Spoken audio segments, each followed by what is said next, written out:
Assalomu alaykum do'stlar. Bugun yana bitta dolzarb mavzulardan biri quyon bolasini boqmasa nima qilish kerak. Kaliforniya quyoni birinchi marta tug'di, lekin bolalariga qaramayapti. 5 ta edi, hozir 3 ta qoldi. 2 oldin bittasi o'ldi, bugun qarasam yana bittasi o'libdi. Bolalarni boqmayapti.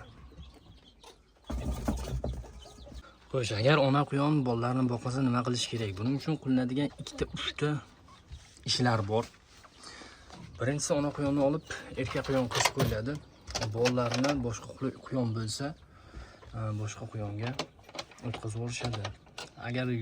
Agar boshqa quyonga o'tkazish sharoiti bo'lmasa, unda bolasini olib qo'yib, kuniga 2 mahal o'zingiz emdirishingiz kerak bo'ladi. Ona quyonni ushlab turib majburdan bolalarni emdirib qo'yasiz yoki ularni nobud bo'lishiga qo'yib berasiz.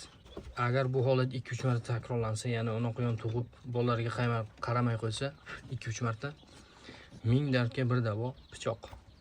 Shuni go'shtga so'yib yuborasiz, bo'ldi. Maza qilib o'zini yeb qo'yasiz.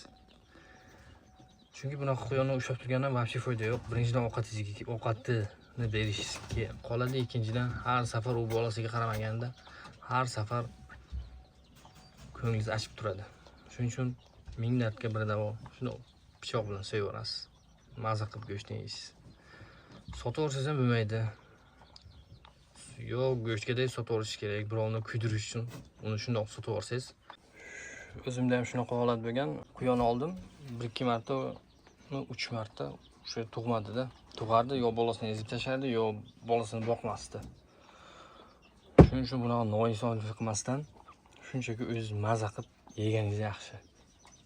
Agar quyon ko'p bo'lsa, 2-3 tasi birdan tug'gan bo'lsa, bolalarni shunchaki almashtirib qo'yish kerak. Ya'ni boqayotgan ona quyonni oldiga bularni qo'yish kerak. Bo'lmasa, bularni ham rosa yo'qotasiz. Shuning uchun hozir bizda yana bitta kalif tug'gan. Mana bolalarga yaxshi qarayapti.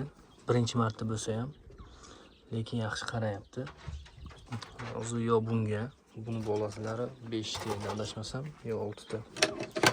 Yoki bo'lmasa, bu kalif emas, gibrid bu. Lekin bolalarni yaxshi boqadi.